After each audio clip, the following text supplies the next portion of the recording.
Hi, let's see if we can reason together centering upon the Bible and come to some interesting conclusions. I want to make a statement that God cannot do everything or anything that he wants. For example, the fall of man was not at all the will of God. There's a proof of this in Genesis chapter 6, verse 6, that God grieved in his heart that he had made man from the fall. So if the fall of man was the will of God, then God totally would not say that. And also the death of Jesus on the cross was not the will of God. And we can see this is true because of what happened to the chosen people as a direct result of the choice they made. God can call someone to fulfill a particular mission, but whether or not that person fulfills that mission is totally their choice, and how they deal with that. And this is something with which even God cannot interfere. As an example, that God called Saul to be king, but then Saul was the first king in the United Kingdom of Israel. There was Saul, and then David, and then King Solomon in the United Kingdom of the Israelites. And this was over 120 years. Each king had a 40-year reign. But God called Saul to be king, but he declared to Samuel that he regretted in his heart that he made Saul king, because he has turned away from me, God said to Samuel, and has not obeyed my instructions. So this human portion of responsibility with which even God cannot interfere, this is something which needs to be understood. And this means that all prophecies actually are conditional upon this element of human responsibility with which even God cannot interfere. Example, I've been saying this in some of my other presentations, but it's so important. This Matthew 11:13, Jesus said, all the law and the prophets prophesied until John. This means that all the prophecies in Isaiah referred to Jesus, pointing to Jesus. And the character and quality of Isaiah chapter 9, Isaiah chapter 11, and Isaiah chapter 60 are very, very different from the normally accepted prophecy with regard to Jesus, which is Isaiah 53. There's such a huge difference. One is referring to the victorious Lord, if he is accepted and believed and followed.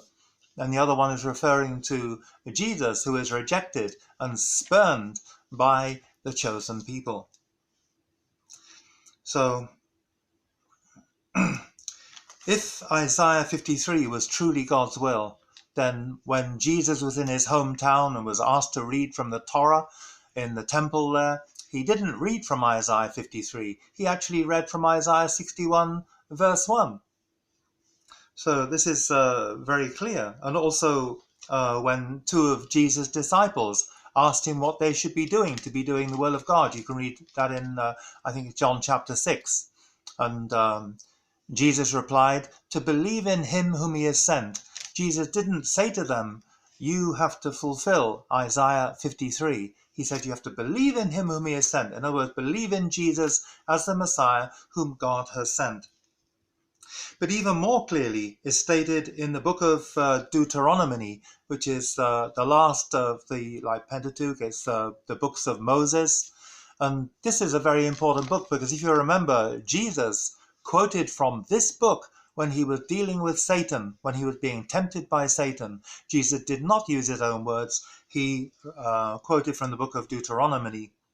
This is from Deuteronomy chapter 11, verse 26.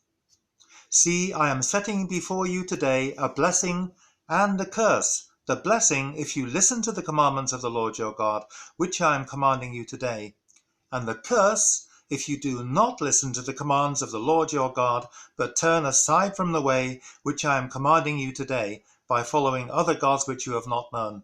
And God made this declaration. This was shortly before the chosen people went into the land of Canaan. So it's a very serious juncture. Sun Myung Moon has basically highlighted this human portion of responsibility in the exposition of the divine principle. If we understand this, this is a huge thing.